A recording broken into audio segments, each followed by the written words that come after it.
यहाँ बैठे हैं, माइक वहां लगा रखा है। बहुत अच्छे। माँ सरस्वती को नमन करता हूँ, पावन मंच को प्रणाम करता हूँ और आपकी उपस्थिति को नमन करता हूँ। 7-8 लोगों ने ताली बजाई है, रहने दो। बहुत अच्छे। रहने ही दी, यूं नहीं कह रहे हैं तो बजा दो। बड़ा, थोड़ी आवाज बढ़ा। हेलो हेलो, बड़ा घटा। अरे वहीं कर दे जहां थी। योगी के राज में खाली नहीं बैठने दूं किसी को भी। बहुत अच्छे। पूज्य परम पूज्य महाराज जी के चरणों में नमन करता हूं। आदरणीय बैठे हैं, मेरा परिचय दिया, बहुत अच्छी कविता। अमित ने इतनी अच्छी कविता सुनाई, उसने बहुत बढ़िया कविता सुनाई। इसने ये बैठा हुआ, इसके अंदर भी एक बार वीर रस जाग गया महाराज जी। लेकिन आइए सर, नंदकिशोर जी, हमारे दिल्ली में भी इतना बड़ा अभियान चला रखा है और उनका लक्ष्य है देश के लिए, तिरंगे के लिए, उनका लक्ष्य है भारत माता के लिए और अग्रवाल समाज के लिए जो काम कर रहे हैं। मैं चाहता हूं एक बार जोरदार ताली हमारे सर के लिए भी बजा दीजिएगा। ये तमाम संजय भाई बैठे हैं, मैं देख रहा हूं, निर्मल बाबू बैठे हैं कलकत्ता से आए हुए, उदयपुर से तमाम लोग बैठे हैं और लोहिया सर लगातार, नरेश बाबू बैठे हैं, सबको नमन करता हूं। आज से नहीं जानता बाबूजी मैं नंदकिशोर जी को, मेरी 1856 से जाने पिछाने इनसे। पिछले जन्म की बात बता रहा हूं सर, पिछले कुंभ में मिले थे, उसके बाद आज मिले हैं। 144 साल पहले की बात है जी। बिल्कुल मेरे बहुत अजीज हैं सर। मैं ऐसी बात बताऊंगा, आप भरपूर, मैं ज्यादा देर इसलिए नहीं लूंगा क्योंकि दो कवियों को भी सुनना हमने, 3 कवियों को भी, ज्यादा टाइम लेंगे ही नहीं हम लोग साहब।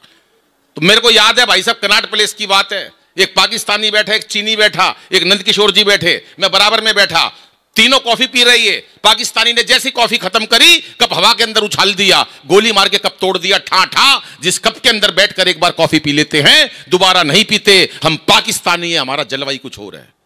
चीनी जैसी कॉफी खत्म करी, नीचे से कुर्सी निकाली, हवा के अंदर उछाली, कुर्सी के 2 गोली मार के कुर्सी तोड़ दी। ठा ठा, जिस कुर्सी के ऊपर बैठकर एक बार कॉफी पी लेते हैं दोबारा नहीं पीते, हम चीनी हैं, हमारा जलवायु कुछ और है। नंदकिशोर जी, पूरे सदन की तालियां चाहूंगा आसमान तक। जैसी कॉफी खत्म करी, पहली गोली मारी पाकिस्तानी का ठा, दूसरी मारी चीनी का ठा, बोले जिसके साथ एक बार कॉफी पी लेते हैं। भाई जय हो। तालियां थोड़ी है जरा, इसका इको कम कर दो, आवाज बढ़ा दो भैया। वाह वाह।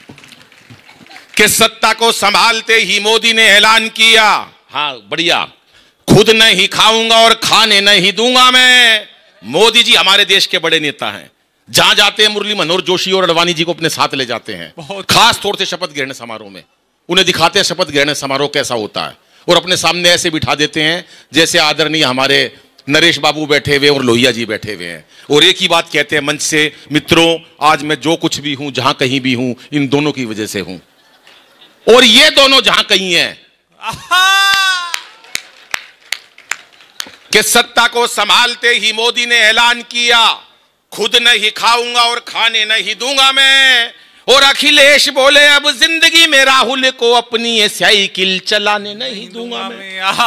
अमित शाह बोले चाहे कोई भी जुगाड़ करूं, गवर्नमेंट किसी को बनाने नहीं दूंगा मैं। और अब तालियां चाहिए। योगी जी का बुलडोजर तो याद है, लेकिन योगी जी की मस्ती याद नहीं है इनको, और तालियां चाहिए भरपूर। स्क्वाड रोमियो याद करना योगी जी का, कि अमित शाह बोले चाहे कोई भी जुगाड़ करूं, गवर्नमेंट किसी को बनाने नहीं दूंगा मैं। और योगी जी ये बोले मेरा नारी से क्या लेना देना, खुद ना पटाई और पटाने नहीं दूंगा मैं, खुद ना पटाई और पटाने नहीं। वही जय हो, जिंदाबाद। अद्भुत हिसाब है। महिलाएं बैठी हैं, इतनी शांति से ताली बजा रही हैं, छोटी छोटी बिंदियां लगाकर बैठी हैं बहन जी, ये हमारे सुहाग की निशानी है बाबूजी। कभी एकता कपूर के सीरियल देखना, जितनी बड़ी बिंदी पाओगी उतनी खतरनाक लुगाई पाओगी। ऐसा होता है। मैं तो स्कूल गया, टीचर मिला मेरे को, मैंने कहा ये क्या होता है? अनुस्वार हिंदी के ऊपर बिंदी। बोले ये हिंदी के ऊपर बिंदी है, बिंदी, इसे बिंदी कहते हैं, अनुस्वार। मैं घर आया, मेरी भाभी जी ने बिंदी लगा रखी। मैं भाभी ये क्या है? बोले तेरा भैया। मैं यार भैया तो दुकान गया, यहां कौन टंगा पड़ा है? थोड़ी देर में चाची मिली, मैं चाची ये। बोले तुम्हारा चाचा। मैं अच्छा। थोड़ी देर में बुआ मिली, मैं बुआ जी ये क्या है? बोले तेरे फूफा। मैं यार सारा परिवार यहीं पड़ा, दुकान पे कौन गया है? ये तो यहां तक की कोई दिक्कत नहीं है। सवेरे मैं बाथरूम में गया टॉयलेट करने, भाई साहब शीशे के ऊपर चिपका हुआ मेरा भाई, टूटी के ऊपर मेरा चाचा, और तालियां तो अब बजनी चाहिए। हद तो जब हो गई जब कमोड के ऊपर। बहुत अच्छे भाई, एक बार जिंदाबाद मेरा फूफा। वाह। कोई टेंशन नहीं लेनी जीवन में, और टेंशन का कभी भी नहीं हो। हरियाणा का आदमी टेंशन लेता है क्या?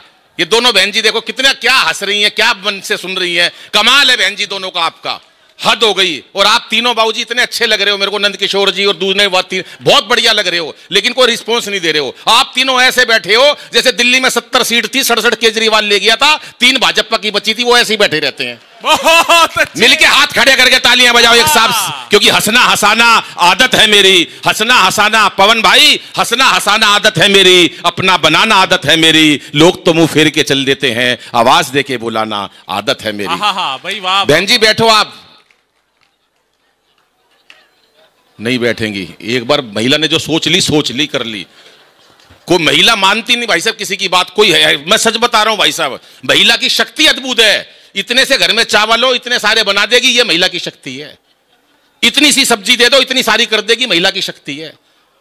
इतना सा आटा दे दो इतनी रोटी कर देगी, महिला की शक्ति है। इतनी सी टेंशन दे दो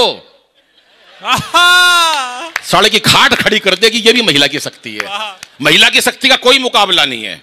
पर 4 पंक्तियां बेटियों के लिए कहना चाहूंगा कि इसे बेटा बना पालो तो ये इतिहास छू लेगी, इसे बेटा बना पालो तो ये इतिहास छू लेगी। करो विश्वास बेटी पर तो ये विश्वास छू लेगी। कभी जीवन में बेटी को नजरअंदाज मत करना, जरा से पंख खोलोगे तो ये आकाश छू लेगी, जरा से पंख खोलोगे तो ये आकाश छू लेगी। पाकिस्तान निपटाना था, मोदी जी का कोई मुकाबला नहीं है सर। अद्भुत जलवा उनका। 50 लाख करोड़ का लोन लेकर आए जापान से। कितना? 50 लाख करोड़ का लोन लेकर आए, बदले में देके आए गीता माता। होशियार प्रधानमंत्री है सर। जलवा देखना मोदी जी का। 50 साल का लोन है। आ गई बहन जी, अरे ताली बजा दो। हाँ मेरी बात पे आ गई है, पता नहीं अपने आप आई है, पर मेरी तो इज्जत रह गई।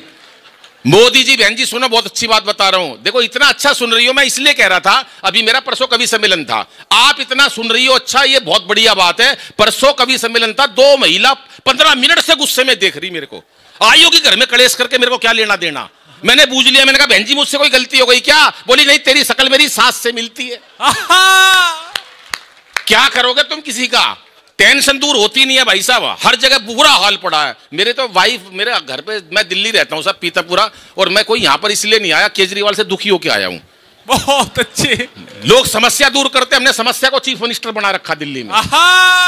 बुरा हाल मचा पड़ा दिल्ली के अंदर साहब। मैं पार्क में अपने टहल रहा था, हमने इतनी टेंशन लेनी शुरू कर दी सर, इतनी, संजय भाई इतनी टेंशन लेनी शुरू कर दी। कोरोना के दिन गए बहन जी, कोरोना के दिन गए है संजय भाई। क्या दिन नहीं देखे हमने, वही लुगाई देखी 2 साल तक, सवेरे से शाम तक वही।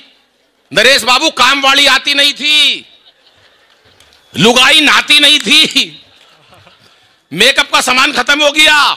मेरे बराबर में खड़ी, बोली चाय ले ले। मैं तू कौन है? बोली मैं ही तो हूं 27 साल से तेरे साथ। इतने लोग कोरोना से नहीं मरे जितने लुगाई की शक्ल देख के मर गए। बजाते रहो जरा तालियां। हाँ, क्योंकि उत्सव है महाकुंभ का। देखो ये उत्सव है जहां देशभक्ति की बात करी मेरे छोटे भाइयों ने, इतनी बढ़िया, हरिओम पवार जी ने, अरुण भाई ने, ये कुशल कुशवाहा, इतना बढ़िया कवि, इतना बढ़िया हास्य पढ़ा, इसके दिल में एक बार वीर रस जाग गया। मैंने कहा तू वीर रस मत पढ़ा कर, तू हास्य ही पढ़ा कर। बोला नहीं अनिल भाई, वीर रस पे ज्यादा ताड़ी मिलती है। मैं फिर वीर रस कैसे पढ़ेगा? तो वीर रस पढ़ने लगा। ये सत्ता मेरे हाथ में सौंप दो, हालात बदल दूंगा। मैं क्या हो गया तेरे? नहीं माना। सत्ता मेरे हाथ में सौंप दो, हालात बदल दूंगा। मैं तेरे गलत वैक्सीन लग गई। नहीं माना। सत्ता मेरे हाथ में सौंप दो, हालात बदल दूंगा। लुगाई ने एक कान पे मारा, बोली पहले पजामा बदल ले, सवेरे से उल्टा पहना हुआ है। तो ये करते हैं कवि ऐसा। बाबूजी मैं सच बता रहा हूं, मैं एकमात्र कवि ऐसा हूं देश का जो सच्चा कवि हूं। ये बता रहा था, 15 बार तो इन्होंने उम्र बताई। सबसे छोटा हूं कवि, मंच का सबसे छोटी कलम हूं, सबसे छोटी कलम हूं, 6 फुट का। ये सबसे छोटी कलम कहां से हो गया तू? सबसे छोटी, तेरा कुआं पूजन हो गया? बहुत अच्छे। सबसे छोटी कलम हूं, सबसे छोटी कलम हूं। ये कवि ऐसा करते हैं सर, और झूठे इतने हैं। कई कवि तो मैं सच बता रहा हूं बाबूजी, 15 देशों की यात्रा करी, पासपोर्ट नहीं है इसके पास। बहुत अच्छे। ये सब मैं बता रहा हूं झूठ पे झूठ। मैं एक सच्चा कवि हूं जो सारी बात बताऊंगा। ये है ना, कहां गया वो, ये अमित शर्मा, 1 नंबर का महा झूठा, जिसका कोई मुका। मैंने एक दिन फोन करा, मैं अमित कहां? बोले अमेरिका। मैं किस लिए? बोला कवि सम्मेलन के लिए अमेरिका बुलाया है मेरे को अमेरिका में। मैं यार तू अमेरिका बुलाया? मैं साला आज तक कदे हरिद्वार तक नहीं गया। चलो कोई बात नहीं, बुला लिया, गवर्नमेंट ने भेज दिया। अगले महीने फिर फोन करा मैं, अमित भाई कहां? बोले स्विट्जरलैंड। मैं यार पिछले महीने अमेरिका, अब की बार स्विट्जरलैंड। मेरे को शक हो गया, मैं घर गया, घंटी बजाई, इनका बेटा आया। अरे मैं बोला अमित कहां? घर गया, बेटा घंटी बजाई, मैं बोला पापा कहां है? बोला भीतर मम्मी के साथ बर्तन मांजे है। बहुत अच्छे। मैंने वहीं से फोन करा, मैंने कहा अमित कहां? बोले कनाडा। तू कहां? मैंने कहा दरवाजा खोल, कनाडा के बाहर खड़ा हूं। बजाओ ताली एक बार, क्योंकि हंसना हंसाना बताया ना मैंने। जीवन टेंशन का नाम नहीं है साहब। महाराज जी के चरणों में भी अगर हमारे चेहरे लटके रहेंगे तो अध्यात्म का कोई फायदा नहीं। अध्यात्म का काम ही लोगों को जगाना और हंसाना और उत्साह पूर्वक रखना है। ये गीता, महाभारत, जितनी भी पुस्तकें, रामायण जितनी भी बनी है, हमारे धर्म ग्रंथ, ये केवल सुख के लिए बने हैं, हमारे को ज्ञान देने के लिए बने हैं, उत्साह के लिए बने हैं। और ये होना ही चाहिए सर। हमारे हरियाणा में कोई टेंशन नहीं लेते किसी बात की। वो 3 लड़कियां खड़ी बस स्टैंड पे, एक लखनऊ की, एक दिल्ली की, एक हरियाणा की। एक मन चला, घूरता हुआ आया, पत्थर पे पैर लगा, नीचे गिर गया। मस्ती लेना हरियाणा की भाषा की। कितने लोग हरियाणा के यहां पर? अरे दुनिया बैठी है उरे तो। हाँ, वो 3 लड़कियां खड़ी बस जरा सर। अच्छा अच्छा, यहां आके बैठे हो आप, क्या बात है। कुछ लोगों को कुल्फी चारों तरफ से चाट चाट के खाने में मजा आता है, तो वहीं आके बैठ गए जहां पर। हाँ, क्या जोड़ी था आप तीनों की सर, कमाल की बात है। क्या बता रहा था मैं? अरे क्या बता रहा था? बिस्कुटो जोक सुना रहे थे। हाँ, कुल्फी तो होली खत्म। तो मैं बता रहा हूं भाई साहब, बहुत सारी चीजें हो जाती हैं और कोई टेंशन वेंशन नहीं लिया। हरियाणा की 3 लड़कियां खड़ी, 3 लड़कियां खड़ी बस स्टैंड पे, एक लखनऊ की, एक दिल्ली की, एक हरियाणा की। एक मन चला, घुरता हुआ आया, पत्थर पे पैर लगा, नीचे गिर गया। तो तीनों लड़कियों के कमेंट सुनना। पहले लखनऊ वाला शहर जरा अदब वाला शहर है, तो उससे क्या बोली? ओहो चोट लग गई बेचारे के। दिल्ली वाली थोड़ी एटीट्यूड वाली, बदतमीज कहीं का। मारे हरियाणा की, और ताड़ ले अपनी बुआ ने। ये है हमारे हरियाणा की। मैं तो मेट्रो में बैठ गया, ताऊ मिल गया, मेरे से बोला, छोड़े बलबीर का है। मैं ताऊ में बलबीर का को नहीं, पर ताऊ के कहां चैन। अरे बोला बलबीर का है। हरियाणा का ताऊ कई बार ऊत हो जाता है। अरे बोला बलबीर का है। मैं ताऊ 3 बार मना कर दी, मैं बलबीर का को नहीं, पर ताऊ तो ताऊ था। अरे बोला बलबीर का है। मैंने भी गुस्से में कह दी हाँ बलबीर का हूं। बोला होगा भाई बलबीर का, पर तू लागता को नहीं। कुछ नहीं पता हरियाणा के आदमी का भाई साहब। वो एक बच्चे से और सवाल कर दिया, बोले कांग्रेस की स्थापना किसने करी, इसका जन्म कब हुआ? बच्चा हमारे रोहतक का था, बिहानी का। बोले कांग्रेस की स्थापना किसने करी, इसका जन्म कब होया? बच्चा बोला मास्टर जी मुझे नहीं पता कांग्रेस की स्थापना किसने करी, इसका जन्म कब होया, पर नू पता इसका नाश कौन करेगा। अटल बिहारी जी हमारे देश के बड़े नेता। आओ बाबूजी, प्रणाम। महाराज जी थोड़ी देर के लिए गए थे पवार जी को छोड़ने। महाराज जी इतनी देर में ही आपकी सीट पे महिला बैठ गई। हाँ, बहन जी भी कहीं जा रही हैं। क्या बता रहा था बताइयो? है अटल जी, अटल जी। हाँ, अटल जी देश के बड़े नेता थे सर। अटल जी का कोई मुकाबला नहीं था, सारे प्यार करते थे। एक मस्ती की बात बताता हूं, अटल जी प्रधानमंत्री बने, अटल जी को सब लोग प्यार करते थे, चाहे इस दल के हों चाहे उस दल के हों। अटल जी का जलवा दुनिया के अंदर था साहब, सब लोग उनको अजीज के। अमेरिका ने कह दिया था पाकिस्तान सुबह तुम्हें नुकसान पहुंचा सकता है, सीधे सीधे अटल जी ने बोल दिया था कि पाकिस्तान को बोल देना अगर ऐसा कुछ हुआ तो सुबह नक्शे पर पाकिस्तान नहीं मिलेगा। ये अटल जी ने बोला। लेकिन वो दिल के भी बड़े मजबूत और हास्य विनोद प्रिय कवि थे। वो कवि थे, मंचों पर कविता करते थे बाबूजी। जब मन करता था कवियों को बुलाते थे घर पे, उनके लिए कविता पाठ होता था। ऐसे वो कवि थे, लेकिन साथ के साथ हास्य विनोद वाले भी थे। वो कवि थे, प्रधानमंत्री बने। मैं भी कवि हूं। भाई एक बार ये 5 लोगों ने ताली नहीं बजाई, ये चिढ़ते हैं मेरे से। वाह भाई, जिंदाबाद दादा। हाँ, ऐसा होता था सर। पोखरण विस्फोट हुआ, 12:30 बजे रात को फोन करा प्रधानमंत्री महोदय ने अब्दुल कलाम जी को। मस्ती की बात सुनना, 12:30 बजे अटल बिहारी जी ने फोन करा अब्दुल कलाम जी को, कलाम साहब हम सुबह पोखरण विस्फोट करने जा रहे हैं, पूरे विश्व की निगाहें हमारी तरफ हैं, क्या सारी तैयारियां हो चुकी? उधर से कलाम जी बोले हाँ सर सारी तैयारियां हो चुकी, पर यह बात कहीं लीक तो नहीं हुई? अटल बिहारी जी बोले लीक कहां ते होगी, ना तेरा ब्याह होया। तालियां थोड़ी बजाई साहब आपने। चेहरे पर हंसी और दिल में खुशी होती है, सही मायनों में यही जिंदगी होती है। और हंसना किसी इबादत से कम नहीं, किसी और को हंसा दो तो बंदगी होती है, किसी और को हंसा दो तो बंदगी होती है। एक गीत मैं अंतिम पढ़ता हूं, क्योंकि शुरू के समय में आज लेट शुरू हुआ, मेरे को कहा भी गया था 8:30 बजे खत्म करना है, तो मेरे को सीमाओं में रहना है। और गीत मैं महाराज जी से विनती करता हूं, महाराज जी कई बार सुनते रहते हैं, लेकिन आज महाराज जी ने जो काम किया, मुझे लगता है जो मुझे पता चला उनके बारे में कि MBBS डॉक्टर करने के, देखो दोस्तों, बहुत सारे लोग अध्यात्म को जीते हैं, बहुत सारे लोग अध्यात्म को जीते हैं, तो वो हो सकता है कि कहीं ना कहीं एडमिनिस्ट्रेशन में कम रहते हों, लेकिन एक अगर पढ़ा लिखा व्यक्ति, एक MBBS डॉक्टर, जिन्होंने कितने ही डॉक्टर्स का निर्माण किया हो, जो अध्यात्म के भी सर्वोपरि उच्च पद पर आसीन हो, अगर ऐसा व्यक्ति राजनीति से भी जुड़ने, राजनीति से मतलब जो देश की समस्याओं से जुड़ेगा, तो आप देखोगे देश कहां जाएगा। एक बार जोरदार तालियां बजा दीजिएगा महाराज जी के लिए। मुझे अच्छा लगा उनके दर्शन करके, उनका सानिध्य मिला। फिर किसी दिन सुनाऊंगा आपको लंबी कविताएं बहुत सारी, लेकिन मैं 3 कविताओं में से एक कविता सुनाना चाहता हूं, एक हास्य की, एक मां के ऊपर के संस्कारों का हमारा देश है, और एक शहीद के ऊपर। एक 3-4 मिनट की कविता पढ़कर अपना स्थान लेता हूं, क्योंकि मैं नहीं चाहता ज्यादा समय हो। आदरणीय विष्णु जी को सुनना है, आप आदेश करो दद्दू, कौन सी मां के ऊपर कहें तो आदेश करें, तो मां के ऊपर सुनाता हूं। सर का आदेश हुआ कि मां के ऊपर। ये तमाम लोग बैठे हैं, बहुत देर हंसा सकता हूं, हंसाने के लिए बुलाया जाता हूं। आज समय है, मेरे छोटे भाइयों ने बहुत अच्छा काव्य पाठ करा है। सर दुकान पे बैठा था, मेरा दाल चावल का बिजनेस है, अनिल गोयल मेरा नाम है, अग्रवंशी लिखता हूं, दिल्ली में रहता हूं, मूलतः हरियाणा से हूं।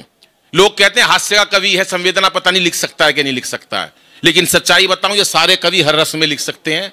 कहीं मां का जिक्र करूं तो यहां सबसे उम्र का जो व्यक्ति बड़ा बैठा होगा, अब उसको भी मां याद आ जाएगी। दिक्कत जब है, 40 साल पहले जब मैं गांव से आया, तो मैं यहां दिल्ली में वृद्धाश्रम नहीं देखता था, लेकिन अब हाल ये हो गया कि वृद्धाश्रमों की तादाद बढ़ गई। तो कहीं ना कहीं जब सनातन की रक्षा करने वाले नंद किशोर जी बैठे हैं, लोहिया जी बैठे हैं, नरेश जी बैठे हैं, परम पूज्य महाराज जी बैठे हैं, तो इस तरफ भी उनका ध्यान जाना चाहिए। उनका ध्यान ऑलरेडी है इस बात पर कि ऐसा क्या है जो मां बाप वृद्धाश्रम में जाने लगे हैं।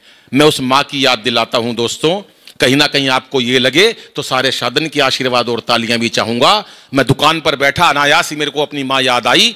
दालें बेचते बेचते मुझे लगा और मेरे आंसू गिरने लगे। मैं तुरंत ऊपर गया अपने कार्यालय में, और वहां बैठकर एक कविता का निर्माण हुआ। और महाराज जी मेरी आंखों से इतने आंसू गिरे कि शायद अगर वो आंसू आज इस कविता पे होते तो कोई अक्षर नहीं बाकी रहता, सब बह जाते। एक वही 3-4 मिनट की कविता मां की सुनाता हूं, और सिर्फ उद्देश्य यही है, आप तमाम लोग संस्कारी हो। मैं कोई संस्कार सिखाने नहीं आया हूं, लेकिन इतना जरूर बताऊंगा, ये वृद्धाश्रम, ये जो माँ बाप हैं, माँ बाप से बड़ी कोई दौलत नहीं है। कितना भी बड़ा गुनाह कर कर आ जाओ, अगर माँ के आंचल में हो तो उससे ज्यादा सुरक्षा मिल नहीं सकती साहब। एक कविता मात्र सुनाता हूं, सुनिएगा साहब, थोड़ा इको दे दो। काश मेरी भी माँ होती, 7-8 साल का बच्चा, माँ चली जाती है, घर में कोई भाई बहन नहीं है, पिता है और एक बच्चा है। बच्चा अपनी माँ को कैसे मिस करता है। जब दूसरे बच्चे टिफिन ले जाते हैं तो अपनी माँ को मिस करता है, दूसरे बच्चे शरारत करके माँ के आंचल में छुपते हैं तब मिस करता है। तब उसे लगता है कि काश मेरी भी माँ होती। 9 पंक्तियों की केवल कविता है, आपके दर्द आपके दिल तक पहुंचे तो भरपूर आशीर्वाद देना। सुनिएगा सर। काश मेरी भी माँ होती, मंच का भी ध्यान चाहूंगा अमित, थोड़ा ये को घटा दो, ज्यादा बढ़ा दिया। काश मेरी भी माँ होती, निर्मल जी, तो सपने रोज संजोती। काश मेरी भी माँ होती। नंद किशोर जी से मिला तो मुझे लगा इस सीने में, इस उम्र में भी देश धड़कता है, परिवार धड़कता है, हमारा अग्रवाल समाज धड़कता है, मेरे संस्कार धड़कते हैं। तब हिम्मत करता हूं ये कविता पढ़ने की। हर मंच से नहीं पढ़ पाता, ऐसे श्रोता मिलते हैं तो पढ़ पाता हूं। काश मेरी भी माँ होती, अब ना किसी की आंख का तारा, अब ना किसी की आंख का तारा, कौन कहेगा राज दुलारा। अब रूठूं तो कौन मनाए, मेरी गलती पर समझाए। बिन माँ बाप के बचपन सूना, बुझ गई ममता की ज्योति। काश मेरी भी माँ हो। हाँ हाँ हाँ भाई दद्दू, अद्भुत रचना है। माँ ने तो अभी से आंखों पर हाथ रख लिया है, जैसे ये हमारा हिंदुस्तान है जो माँ बाप के लिए धड़कता है। वरना कोरोना का समय देखा साहब, मर गए वो लोग जो हॉस्पिटल में चले गए थे, जीवित रह गए वो लोग जिनके पास माँ थी, बहन थी, भाई था, परिवार था। ये मेरा हिंदुस्तान है। अमेरिका के पास होगी ताकत पैसों की, जापान के पास टेक्नोलॉजी की, चीन के पास व्यापार की। ये मेरा हिंदुस्तान है जिसे पे संस्कारों की ताकत है। इस ताकत को बचाने वाले महाराज जी, आपके चरणों में पंक्तियां रखता हूं। बुखार हो जाता है, आदमी की तबीयत खराब हो जाती है, मन कमजोर हो जाता है, भीतर से लगता है कि मेरी माँ, मेरी बहन, मेरी बेटी मेरे पास बैठी होनी चाहिए। बच्चे के बुखार हो जाता है, पापा काम पर गए हैं, तो अगर दृश्य प्रस्तुत किया हो तो आपकी फिर तालियां चाहता हूं, सुनिएगा साहब। कि कल जब मुझको ताप ने घेरा, कल जब मुझको ताप ने घेरा, तो भर आया पागल मन मेरा, आंखों में उस माँ का चेहरा, लिटा गोद में दवा पिलाती, वो लोरी गा कर मुझे सुलाती। अरे मेरा मुन्ना डर ना जाए, पास मेरे वो सोती। काश मेरी भी माँ होती, काश मेरी भी। अरे मेरी कविता तो आज ऐसे सार्थक हो गई कि महाराज जी ने चश्मा उतारकर अपने आंसुओं को पोंछा है सर। इस बात पर भरपूर तालियां ये बजनी चाहिए कि जो संत हमने गद्दी पर बिठा रखे हैं, इस देश ने बिठा रखे, उस ईश्वर ने बिठा रखे हैं, उनके भीतर कितनी संवेदना पड़ी है, कितनी भीतर में संवेदना है। ऐसा व्यक्ति राष्ट्र और देश के लिए क्या कुछ नहीं कर सकता। जो कविता की ताकत है, उनको सुनकर उनकी आंखों में आंसू आ गए साहब। अंतिम 3 पंक्तियां पढ़ता हूं और अपना स्थान लेता हूं। महाराज जी, मेरा दुबई में मस्कट में कार्यक्रम था। ऐसी एक माता जी जो आगे आंसू पोंछ रही हैं, ऐसे बैठी हुई हैं, और एक 30-35 साल का बच्चा, उनका लड़का, जब मैं ये कविता पढ़ रहा तो कलेजे पे लगाकर ऐसे उनको बैठी हुई, और दोनों रो रहे, दोनों रो रहे। मां की आंखों से भी आंसू आ रहे, बेटे की आंखों से भी आंसू आ रहे। मंच पे से मेरा ध्यान कविता पढ़ते पढ़ते उन पर पड़ा, तो मैं बुरी तरह से रोने लगा। कविता मुझसे सुनाई नहीं गई है। पीछे संचालन महोदय ने मेरे को उठाया दोबारा कि अनिल कविता पूरी करो।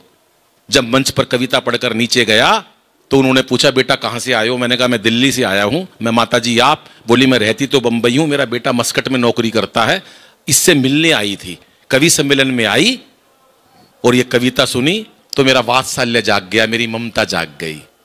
बेटा जियो, खूब आशीर्वाद है, और इस प्रकार की कविता मंचों पर पढ़ा करो। महाराज जी, आपके चरणों में अंतिम 3 पंक्तियां पढ़ता हूं। पूछा उस बेटे ने, कैसे आजकल माँ बाप का फर्ज अदा करें? मैंने कहा कोई ऋण चुका ही नहीं सकता माँ बाप का। धरती पे कोई इंसान ऐसा नहीं हो जो माँ बाप का ऋण चुका देगा, ये कभी कोई कल्पना ही नहीं कर सकता। लेकिन करना है तो थोड़ा इतना काम कर लो, माँ बाप के, सबको माँ बाप को जाना है। सौभाग्यशाली हैं वो लोग जिनके माता पिता हैं। मेरी माता पिता बहुत जल्दी चले गए। मैं भीतर से बहुत भावुक हूं, इसलिए कई बार ये कविता पढ़ते पढ़ते बहुत भावुक हो जाता हूं, आंखों से आंसू भी निकल जाते हैं। मैंने उससे कहा अगर इस कलयुग में ज्यादा कुछ नहीं कर सकता तो 3 काम जरूर कर ले। जब घर से निकले तो मां बाप से बोलकर जाया कर मैं काम पर जा रहा हूं, और जब वापस आया करे तो एक बार उनके पास बैठ जाया कर। उनकी दुआओं से तुम जिंदा बचकर घर पर आते हो। लेकिन हमारी आदत बन गई साहब, हम काम पर जाते हैं सीधे बेडरूम में चले जाते हैं, माँ बाप की आंखें निहारती रहती है, मेरा बेटा मेरे पास बैठेगा। अरे इतना कर दो, यही बहुत है। और दूसरा, माँ बाप की अपनी सामर्थ्य और उनकी आवश्यकता अनुसार उनको पैसा दो, कभी हाथ ना पसारना पड़े। मैं देखता हूं यहां बहुत सारे धनाढ्य कहते हैं माँ ये मकान तेरे नाम है, पिताजी तुम्हारे नाम है, तुम्हें क्या करना है, सब कुछ तुम्हारा है। नहीं, माँ बाप को कभी हाथ पसारने की जरूरत ना पड़े, उससे पहले उनके हाथ पर उनकी आवश्यकता अनुसार पैसे रख देना चाहिए, चाहे कितना भी आप धनवान हो। और नंबर 3री बात जो आजकल के बच्चों में है, मोबाइल चलाना आ गया, कार चलाना आ गया, कंप्यूटर चलाना आ गया, माँ बाप से उल्टा बोलते हैं, तुमको क्या पता मम्मी पापा, बड़ा जी दुखी होता है। इतने काबिल मत बनो, इतने काबिल मत बनो कि माँ बाप को नाकाबिल समझो। दोस्तों, उन्होंने किस स्थिति में आपको काबिल बना दिया ये उनका दिल जानता है। आप तो काबिल होते हुए भी नाकाबिल हो गए, जो माँ बाप से ऊंचे स्वर के बात करते हो। अंतिम 3 पंक्तियां पढ़ता और अपना स्थान लेता हूं कि मात पिता अनमोल खजाना, मात पिता अनमोल खजाना, नंद किशोर जी, मात पिता अनमोल खजाना, इनका प्यार ना कभी भुलाना, कष्ट यदि तुम पहुंचाओगे तो याद करोगे पछताओगे, कीमत तभी पता चलती है और जब वो चीज नहीं होती। काश मेरी भी माँ होती, वो सपने रोज संजोती।